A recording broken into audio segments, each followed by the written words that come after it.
My YouTube channel. तो कल हम पिछली क्लास में देखे थे कि नेचुरल नंबर क्या होते हैं, होल नंबर क्या होते हैं और इंटीजर क्या होता है। अब हम आज आगे देखेंगे आपका कि नेचुरल नंबर, होल नंबर और इंटीजर तो अपन पढ़ लिए थे। अब उसके बाद देखेंगे कि अगला जो है वो हमारा रेशनल नंबर क्या होता है, यानी परिमेय संख्या क्या होती है। ठीक है, और आज का अगला टॉपिक हमारा क्या रहेगा, रेशनल नंबर यानी परिमेय संख्या। तो परिमेय संख्या क्या है, अपन पढ़ते आए हैं पहले से ही कि परिमेय संख्या क्या होती है, जिसे P अपॉन Q के फॉर्म में लिखा जा सकता है, वो क्या है आपकी परिमेय संख्या है। P अपॉन Q के फॉर्म में कह सकते हैं, मतलब क्या, P आपका अंश होगा, Q क्या होगा आपका हर होगा। ठीक है, तो ये अंश और हर, अंश बटे हर, इसको अगर हम बोल सकते हैं तो भिन्न बोल सकते हैं, यानी फ्रैक्शन बोल सकते हैं। अंश और हर को फ्रैक्शन बोल सकते हैं। ठीक है, तो जो परिमेय संख्या है हमारी वो अंश बटे हर के रूप में यानी फ्रैक्शन के रूप में होती है। और इसमें ठीक है, तो बिल्कुल कह सकते हैं ठीक है, लेकिन अगर जो संख्याएं P अपॉन Q के फॉर्म में नहीं है, क्या वो रेशनल नंबर है? और क्या जीरो आपका रेशनल नंबर है या नहीं है? तो इन सारी चीजों के बारे में आज इस वीडियो में देखेंगे। तो देखिएगा, अगर P अपॉन Q के फॉर्म में है तो क्या है, परिमेय संख्या या रेशनल नंबर है। और अगर यहाँ पे मैं 4 लिख रही हूँ, सिर्फ 4 लिख रही हूँ, तो क्या ये परिमेय संख्या है या नहीं है? तो देखिएगा, बिल्कुल ये 4 भी आपकी क्या है, परिमेय संख्या है। कैसे? P अपॉन Q के फॉर्म में तो नहीं है, लेकिन आप जानते हैं कि जब फ्रैक्शन ही आप सॉल्व करते हैं, जैसे 3 अपॉन 2 हो गया प्लस 5 बस हो गया, ऐसा कुछ है। जब इसको आप सॉल्व करते हैं तो इसके अपॉन में कुछ नहीं रहता, तो आप हमेशा 1 रखते हैं। मतलब क्या, यहाँ पे कुछ नहीं था तो क्या P अपॉन में 1 या 1 वैल्यू हमेशा लेते हैं। तो ये भी P अपॉन Q के फॉर्म का हो गया, ये भी आपका क्या हो गया, P अपॉन Q के फॉर्म का हो गया। और जब P अपॉन Q के फॉर्म का हो गया, मतलब ये क्या है, रेशनल नंबर है, रेशनल नंबर है। उसी प्रकार 4 के अपॉन में कुछ नहीं है, मतलब क्या है, 1 है। 4 के अपॉन में कुछ नहीं है, मतलब क्या है, 1 है। तो ये भी आपका क्या है, रेशनल नंबर है। अब इसी में अगर ये बोल दिया जाए कि 0 अपॉन 3 है, तो क्या ये रेशनल नंबर है? तो बिल्कुल ये भी रेशनल नंबर आपका है। लेकिन इसमें सारी चीजें ये तो आपको ठीक है कि अगर कोई संख्या आपके P अपॉन Q के फॉर्म में है तो मतलब रेशनल नंबर है, और अगर नहीं है तो रेशनल नंबर नहीं है। लेकिन यहाँ पे एक और चीज होगी आपकी, क्या कि P अपॉन Q के फॉर्म में है वो तो ठीक है, लेकिन अगर Q की जगह पे कभी भी 0 नहीं होना चाहिए, मतलब कभी भी हर में जो है 0 नहीं होना चाहिए। वो कैसे? अंश में 0 हो सकता है, P की वैल्यू 0 हो सकती है, लेकिन कभी भी Q की वैल्यू 0 नहीं हो सकती। और कोई अगर आपसे ये पूछे कि इसमें P और Q क्या है, P और Q क्या है, P अपॉन Q के फॉर्म में तो बोला जाता है, लेकिन ये P और Q क्या है? तो P और Q आपका क्या है, अपन कल की पिछली वीडियो में देखे थे क्या, इंटीजर के बारे में। किसके बारे में? इंटीजर के बारे में। तो जो P अपॉन Q है यही आपका क्या है, इंटीजर है। अब बोलेंगे कि इंटीजर तो निगेटिव भी होते हैं, तो क्या परिमेय संख्या निगेटिव हो सकती है? बिल्कुल यही तो बताना है कि परिमेय संख्या आपकी निगेटिव भी हो सकती है। क्यों? क्योंकि यहाँ पे P और Q दोनों क्या है, आपके इंटीजर है, इसलिए ये क्या है, परिमेय संख्या हो सकती है। ठीक है, तो आगे आपका -3 अपॉन 5 ये भी आपका परिमेय संख्या है, प्लस का 3 अपॉन 2 है, ये भी आपकी परिमेय संख्या है, 0 अपॉन 4 है, ये भी आपकी परिमेय संख्या है। लेकिन अगर यही मैं 6 अपॉन 0 लिख दूं तो ये आपकी परिमेय संख्या नहीं होगी। क्यों? क्योंकि यहाँ पे P की जगह पे 0 चल जाएगा, P की जगह पे 0 हो सकता है, लेकिन Q की जगह पे कभी भी 0 नहीं होगा। तो वो क्यों नहीं होगा, उसके लिए भी देखिए, अगर मैं यहाँ लिख रही हूँ 5 अपॉन 2, मैंने लिखा 5 अपॉन 2, ये आपकी क्या परिमेय संख्या है? तो बिल्कुल है, रेशनल नंबर आपका है। क्यों? क्योंकि ये क्या है, P अपॉन Q के फॉर्म में है, P अपॉन Q के फॉर्म में मतलब क्या, फ्रैक्शन फॉर्म में है। अब इसका मतलब क्या होता है, अगर नॉर्मली आपसे यहाँ परिमेय संख्या की बात ना की जाए, सिर्फ बोला जाए कि 5 अपॉन 2 है, तो इसको आप हमेशा, इसका मतलब आप ये बताते हैं कि 2 से 5 को डिवाइड करना होता है, 2 से जो है 5 को डिवाइड करना होता है। तो 2 से 5 को डिवाइड करना होता है, तो कुछ भी आंसर नहीं आ रहा, 0 आ रहा है, जो भी वैल्यू पॉइंट में आएगी, डेसिमल में आएगी, जो भी आएगा आएगा, लेकिन कुछ ना कुछ वैल्यू आपकी आएगी। ठीक है, उसी प्रकार अगर आपका दे दिया है क्या, 0 3 दे दिया है, यहाँ इसका मतलब क्या है, तो 3 से 0 को डिवाइड करना, कुछ नहीं आएगा, 0 ही आएगा। लेकिन अगर आपको ये दिया है 6/0, 6/0, तो 0 से क्या हम 6 को डिवाइड कर सकते हैं? नहीं कर सकते, 0 की तो टेबल ही नहीं है, नहीं है, तो 0 से 6 को डिवाइड नहीं किया जा सकता, इसलिए कभी भी किसी भी वैल्यू को 0 से डिवाइड नहीं किया जा सकता, इसलिए बोला जाता है कि q डज नॉट इक्वल 0। कि परिमेय संख्या की डिफिनेशन क्या होगी कि ऐसी संख्या जिसे हम अंश बटे हर के रूप में लिख सकते हैं, ऐसी संख्या जिसे हम अंश बटे हर के रूप में लिख सकते हैं वो परिमेय संख्या होती है, लेकिन कभी भी q डज नॉट इक्वल 0, कभी भी q की जगह पे 0 नहीं होना चाहिए, वही आपकी क्या होगी, परिमेय संख्या। तो देखिए परिमेय संख्या में दो चीजें हम देखें, पहली क्या, जो अंश बटे हर के रूप में है वो क्या है, आपकी परिमेय संख्या है, और अंश बटे हर के रूप में मतलब वो क्या है, भिन्न है, यानी फ्रैक्शन है। दूसरी चीज q डज नॉट इक्वल 0, कभी भी q की वैल्यू 0 नहीं हो सकती, और क्यों नहीं हो सकती तो वो मैं आपको बता चुकी हूँ, क्यों, क्योंकि 0 से हमें क्या करना पड़ता है, संख्या को डिवाइड करना पड़ता है। अपॉन में अगर q से किसी भी संख्या को हमें डिवाइड करना है, q हमारा क्या है, q से p को हम क्या करते हैं, डिवाइड करते हैं, तो q से p को डिवाइड करेंगे तो q की जगह पे 0 होगा, तो 0 की तो हमारे पास टेबल नहीं है कि 0 से डिवाइड कर पाएंगे, इसीलिए q की जगह पे कभी भी 0 नहीं होना चाहिए। अगर q की जगह पे 0 है तो वो आपकी परिमेय संख्या नहीं है। और अगर कोई संख्या अगर p/q के फॉर्म में नहीं है, इट मींस सिंपल नंबर वैसे डिजिट है जो भी है, अगर 3 वैसे इसके अपॉन में कुछ नहीं है तो इसको लोग बोलते हैं कि परिमेय संख्या नहीं है, लेकिन ये भी परिमेय संख्या है। तो परिमेय संख्या है मतलब क्या, इसके अपॉन में कुछ नहीं है तो क्या होता है, 1 होता है। अब मैं आपको बता दूं कि जो अगर इंटीजर है, अगर इंटीजर है तो वो आपका रेशनल नंबर है, इंटीजर है तो रेशनल नंबर है, और इंटीजर आपका नेगेटिव भी हो सकता है, पॉजिटिव भी हो सकता है, ठीक है, और 0 भी हो सकता है। दूसरी चीज इसमें आप डायरेक्ट यही बोल सकते हैं कि जो रेशनल नंबर होते हैं वो क्या होते हैं, इंटीजर होते हैं, जो रेशनल नंबर होते हैं वो क्या होते हैं, इंटीजर होते हैं। तो रेशनल नंबर इंटीजर तो होते हैं, लेकिन इसमें मैंने पॉजिटिव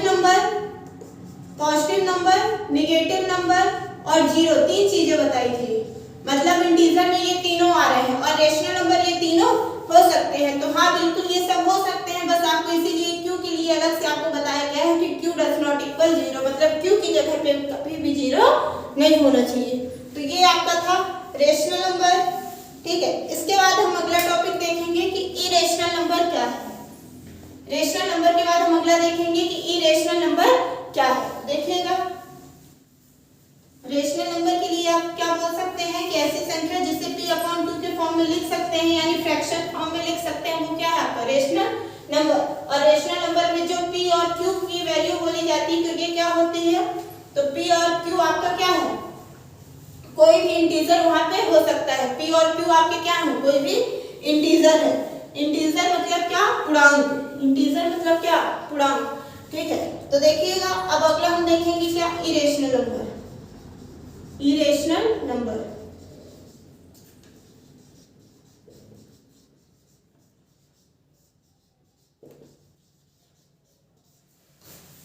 अब देखिए अगला नंबर आपका क्या आ गया, इरेशनल नंबर। ये इरेशनल नंबर क्या होता है, यानी अपरिमेय संख्या क्या होती है, तो ऐसी संख्या जिसे हम p/q के फॉर्म में नहीं लिख सकते हैं वो आपकी क्या है, इरेशनल नंबर, यानी अपरिमेय संख्या। अब बोलेंगे कि ऐसी कौन सी संख्या जिसे अपन p/q के फॉर्म में नहीं लिख सकते हैं, तो देखिएगा थोड़ा सा रेशनल नंबर पे अभी अब मैंने पढ़ाया कि अगर 3 है तो भी आपका रेशनल नंबर है, +3 है तो भी है, -3 है तो भी है, इसके अपॉन में कुछ नहीं लिखा मतलब 4 बस है तो भी है, 0/3 है तो भी है, 1/2 है तो भी है, -1/2 है तो भी ये क्या है आपका रेशनल नंबर है।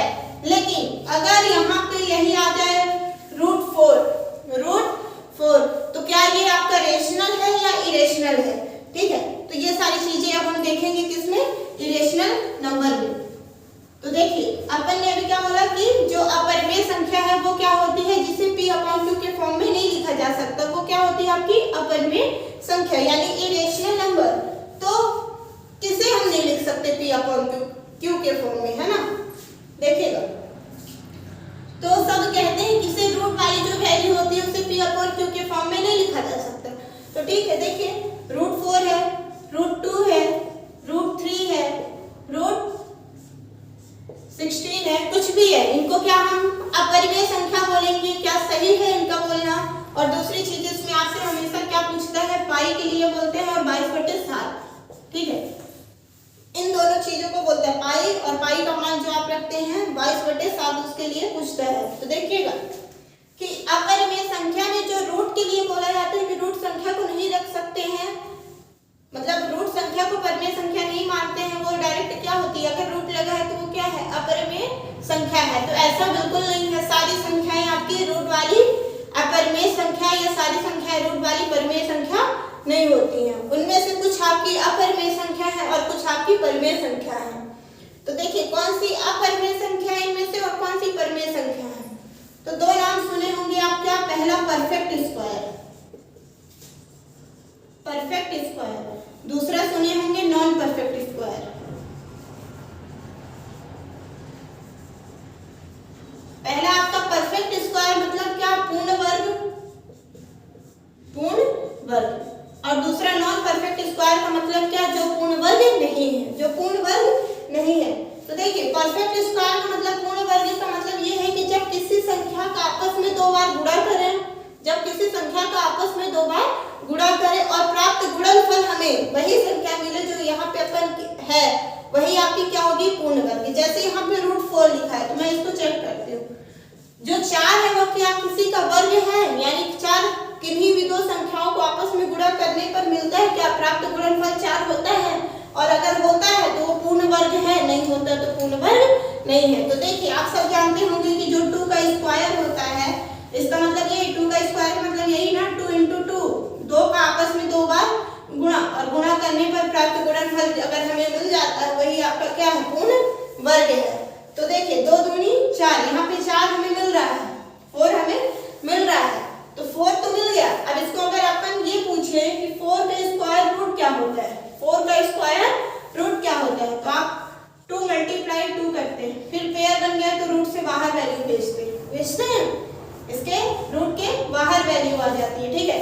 तो बताइए इसको जब सॉल्व किए तो सिर्फ 2 मिला ना, इसको जब सॉल्व किए तो क्या मिला, 2 मिला, और 2 के अपन में कुछ नहीं, मतलब क्या है, 1 है, और ये क्या है आपका रेशनल नंबर है।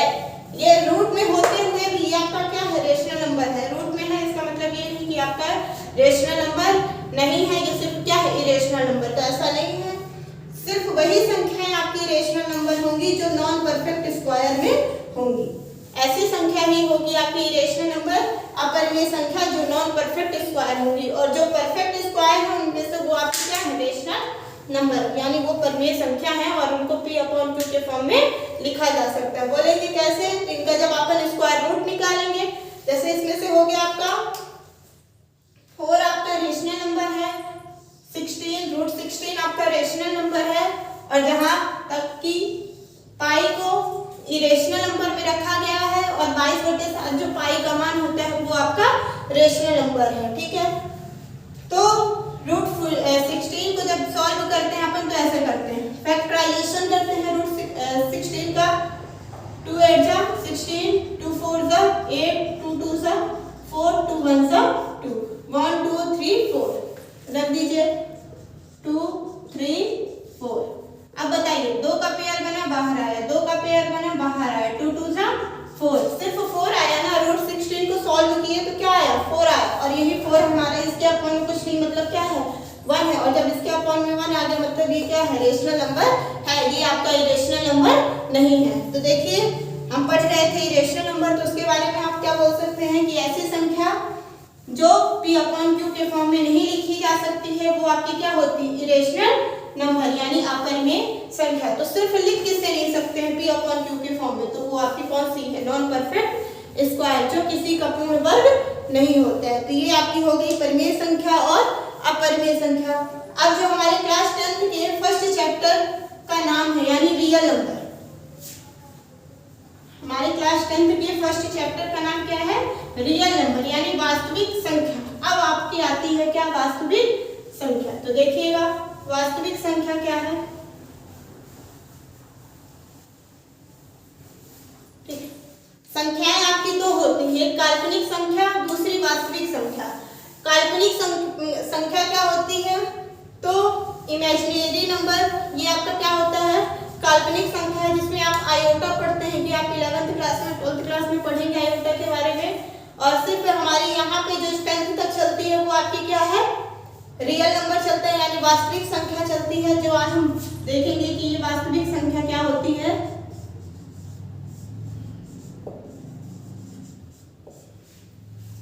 तो देखिएगा, अब रियल नंबर में मैं बस यही बोलूंगी कि जितने सारे नंबर मैं आपको पढ़ाई हूँ, नेचुरल नंबर हो, होल नंबर हो, इंटीजर हो, रेशनल नंबर हो, इरेशनल नंबर हो, वही सारे नंबर आपके क्या हैं? Real number.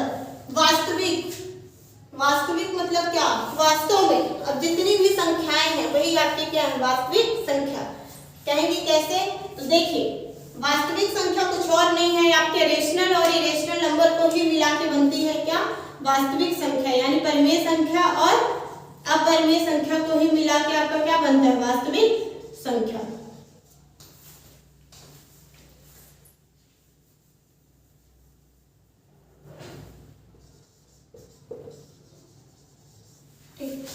तो रेशनल नंबर और इरेशनल नंबर को ही मिला के आपकी क्या बनती है? रियल नंबर, यानी वास्तविक संख्या।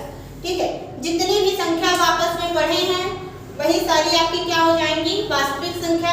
देखिए, इरेशनल नंबर के अंदर आप पढ़े हैं इंटीजर, मैंने इरेशनल नंबर में आपको इंटीजर के बारे में बताया है, और इंटीजर के अंदर आप पढ़े हैं होल नंबर, होल नंबर के साथ साथ आप पढ़े हैं नेचुरल नंबर, होल नंबर के साथ साथ आप उसमें पढ़े हैं नेचुरल नंबर। अब देखिए, रेशनल नंबर के बाद क्या पढ़े? इंटीजर, इंटीजर के पहले क्या पढ़े? होल नंबर, और होल नंबर के पहले क्या पढ़े? Natural number. तो नेचुरल नंबर के साथ जब देखिए जीरो मिला दिया जाता है, नेचुरल नंबर के साथ क्या मिलाया जाता है? जीरो, तो आपका क्या बनता है? Whole number. क्या बनता है? Whole number. और होल नंबर के साथ जब आपकी निगेटिव वैल्यू मिला दी जाती है तब आपका क्या बनता है? इंटीजर। क्या बनता है? इंटीजर। और इंटीजर ही आपका क्या कहलाता है? Rational number. इंटीजर ही आपका क्या कहलाता है? Rational number. और जब रेशनल नंबर और इंटीजर इन सबको मिला के, मतलब रेशनल नंबर और इरेशनल नंबर को मिला दिया जाता है, तब जाके आपका बनता है रियल नंबर, यानी वास्तविक संख्या। तो आज के इस वीडियो में हमने देखा क्या? परिमेय संख्या क्या है, अपरिमेय संख्या क्या है, और वास्तविक संख्या क्या होती है। ठीक है, तो वास्तविक संख्या क्या है कि परिमेय और अपरिमेय संख्या के समूह को ही वास्तविक संख्या कहते हैं। परिमेय संख्या क्या है? जो पूर्णांक होते हैं वो परिमेय संख्या होती है। पूर्णांक में आपका जीरो भी आता है, तो क्या जीरो को हम कहीं भी रख सकते हैं? नहीं, जीरो को बाकी आप कहीं भी रखिए, बस कभी भी क्यू की जगह पे, यानी हर में कभी भी जीरो नहीं आना चाहिए। ठीक है, और जिसे पी अपॉन क्यू के फॉर्म में लिखते हैं, आप ये भी कह सकते हैं Q does not equal zero, Q की जगह पे जीरो नहीं होना चाहिए, वो आपका रेशनल नंबर है। इरेशनल नंबर क्या होता है? तो होल नंबर, यानी पूर्ण संख्या के साथ जब निगेटिव संख्या को मिलाया जाता है, या पूर्ण संख्या के साथ पूर्ण संख्या तथा ऋणात्मक संख्या के समूह को पूर्णांक कहते हैं। फिर पूर्ण संख्या क्या है? तो नेचुरल नंबर, यानी प्राकृतिक संख्या के साथ जब जीरो मिलाया जाता है तो आपकी पूर्ण संख्या बनती है। नेचुरल नंबर क्या है? तो नेचुरल नंबर जिसे हम गिन सकते हैं वो आपका नेचुरल नंबर, यानी प्राकृतिक संख्या है। और आपका बचा इरेशनल नंबर, तो इरेशनल नंबर आपका ऐसी संख्या जिसे पी अपॉन क्यू के फॉर्म में नहीं लिखा जा सकता, वो आपकी इरेशनल नंबर यानी अपरिमेय संख्या है। और अपरिमेय संख्या कौन सी होती है? उसमें भी तो जो नॉन परफेक्ट स्क्वायर होंगे वही आपकी क्या होंगी? अपरिमेय संख्या।